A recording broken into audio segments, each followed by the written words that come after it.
Halo, selamat malam. Perkenalkan, nama saya adalah Muhammad Rizal dari kelas akuntansi 403 dengan jurusan PJJ Akuntansi.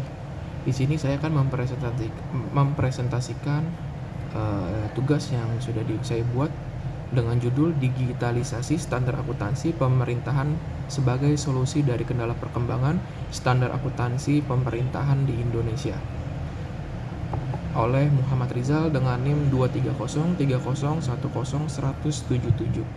Selanjutnya adalah latar belakang. Standar akuntansi pemerintahan SAP merupakan seperangkat prinsip akuntansi yang wajib digunakan dalam penyusunan laporan keuangan pemerintahan pusat dan daerah sebagaimana diatur dalam PP No. 71 Tahun 2010. SAP bertujuan untuk menciptakan tata kelola keuangan negara yang transparan, akuntabel, dan informatif sesuai prinsip good governance. Perkembangan SAP di Indonesia berlangsung bertahan dari SAP berbasis kas 2003 menuju akrual tahun 2004 sampai 2014 hingga implementasi penuh basis akrual sejak 2015. Meski begitu, tantangan seperti keterbatasan sumber daya manusia dan disharmonisasi regulasi masih menjadi hambatan. Seiring kemajuan teknologi, digitalisasi akuntansi menjadi solusi kunci dalam meningkatkan efektivitas implementasi SAP. Penggunaan sistem berbasis digital seperti e-budgeting, e-reporting, dan e-auditing, dashboard mampu mempercepat proses pelaporan, mengurangi kesalahan manual, serta memperkuat transparansi dan akuntabilitas publik. Oleh karena itu, integrasi SAP dengan teknologi digital sangat penting untuk mendorong transformasi sistem keuangan pemerintahan yang modern, efisien, dan terpercaya.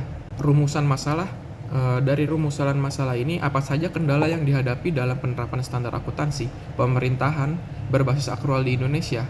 Yang kedua, bagaimana peran teknologi digital dalam mengatasi kendala-kendala tersebut? Dan yang ketiga, sejauh mana digitalisasi dapat meningkatkan efektivitas, efisiensi, dan akuntabilitas dalam penerapan SAP di lingkungan pemerintahan? Selanjutnya, dari tujuan penelitian ini, saya mengidentifikasi kendala utama yang menghambat implementasi SAP berbasis akrual di sektor pemerintahan Indonesia, menganalisis kontribusi teknologi digital dalam mendukung proses akuntansi dan pelaporan keuangan pemerintahan, dan juga menilai efektivitas digitalisasi dalam memperkuat penerapan SAP untuk mencapai tata kelola keuangan yang transparan dan akuntabel. Manfaat dari penelitian yang saya teliti ini ada 3 manfaat. Yang pertama adalah penelitian ini memberikan kontribusi dalam pengembangan kajian ilmu akuntansi sektor publik, khususnya terkait transformasi digital dalam penerapan akuntansi pemerintahan. Yang kedua adalah hasil penelitian ini dapat menjadi rujukan bagi instansi pemerintah dalam merancang strategi digitalisasi sistem akuntansi guna meningkatkan efektivitas pelaporan keuangan dan kualitas tata kelola pemerintahan. Dan yang ketiga, manfaat dari penelitian adalah temuan dalam penelitian ini diharapkan dapat memberikan masukan bagi pembuat kebijakan untuk mempercepat transformasi digital di bidang akuntansi sektor publik serta mengatasi hambatan struktural dan teknis yang masih ada. Tinjauan pustaka standar akuntansi pemerintahan mencakup pedoman yang mengatur penyusunan laporan keuangan di lingkungan instansi pemerintah pusat dan daerah. SAP ini dirancang untuk menciptakan tata kelola keuangan negara yang lebih transparan, akuntabel, dan konsisten. Dengan basis kas menuju akrual, SAP menyajikan informasi keuangan yang lebih lengkap dan akurat. Ruang lingkupnya mencakup tujuan pelaporan, karakteristik entitas pelaporan, prinsip pengakuan dan pengukuran, serta struktur laporan keuangan. SAP menjadi landasan penting dalam mewujudkan 5 pilar tata kelola pemerintahan yang baik, yaitu akuntabilitas, manajemen, transparansi, keseimbangan antar generasi, dan evaluasi kinerja.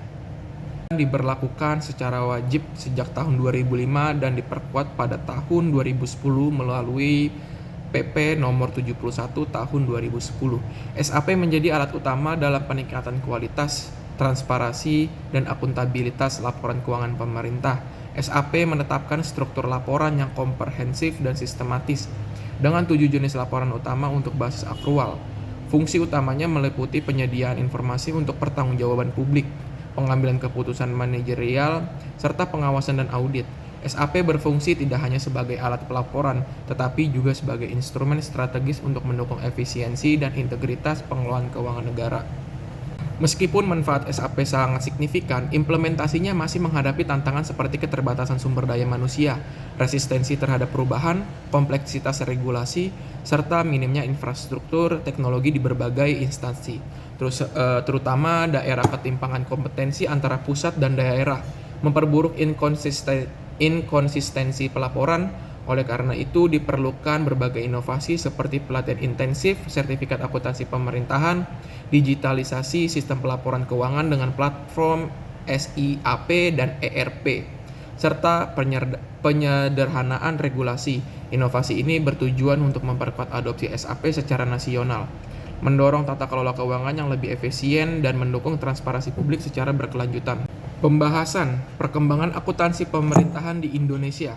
Perkembangan akuntansi pemerintahan di Indonesia menunjukkan transformasi besar dalam 2 dekade terakhir ini, ditandai dengan pengesahan standar akuntansi pemerintahan melalui PP nomor 24 tahun 2005 dan PP nomor 71 tahun 2010 yang mengadopsi berbasis akrual.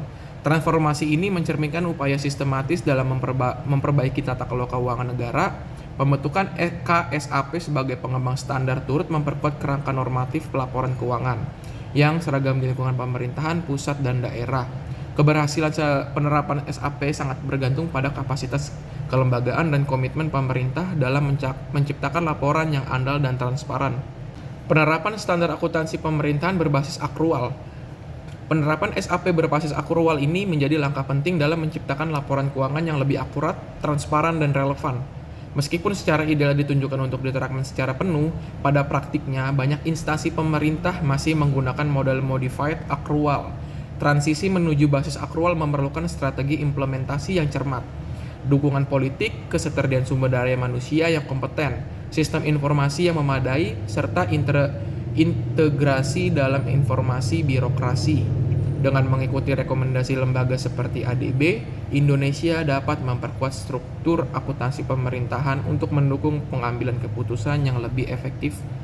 Dan kendala dalam implementasi sistem akuntansi berbasis akrual ini menghadapi berbagai kendala serius, terutama keterbatasan SDM, ketidakkonsisten regulasi, lemahnya struktur organisasi, dan minimnya dukungan teknis di daerah. Sosialisasi yang belum merata dan tidak adanya sanksi tegas bagi pelanggaran penerapan SAP menyebabkan melemahnya kepatuhan. Selain itu, kurangnya komitmen politik dari pemimpin daerah memperburuk proses implementasi ini. Oleh karena itu, perbaikan sistem akuntansi pemerintahan membutuhkan informasi struktural yang komprehensif dan keberpihakan nyata terhadap akuntabilitas. Pemanfaatan teknologi digital ini menjadi faktor krusial dalam mendukung implementasi SAP yang efektif dan efisien. Sistem informasi akuntansi digital mampu mengotomatisasi proses keuangan, mengurangi kesalahan, serta meningkatkan transparansi dan akuntabilitas publik. Teknologi ini juga mempercepat proses audit dan pelaporan melalui data real time. Keberhasilan penerapan SAP digital sangat bergantung pada kesiapan SDM, dukungan manajerial, serta inovasi sistem seperti SPAN, SIMDA, dan SIP. Dengan penerapan teknologi yang tepat, SAP dapat menjadi fondasi utama dalam membangun tata kelola pemerintahan yang lebih baik dan berdaya saing tinggi. Kesimpulannya, dari implementasi SAP masih menghadapi berbagai hambatan, seperti keterbatasan sumber daya manusia, disharmonisasi regulasi, lemahnya infrastruktur, dan rendahnya komitmen politik. Dalam menghadapi tantangan tersebut, digitalisasi menjadi strategi krusial yang tidak hanya meningkatkan efisiensi dan akurasi proses akuntansi, tetapi juga memperkuat transparansi dan keandalan laporan keuangan pemerintahan. Sekian presentasi dari saya dan tugas yang sudah saya buatkan. Semoga dari tugas dan presentasi saya ini baik dan menjadi nilai yang positif bagi semua. Terima kasih. Wassalamualaikum warahmatullahi wabarakatuh. Selamat malam.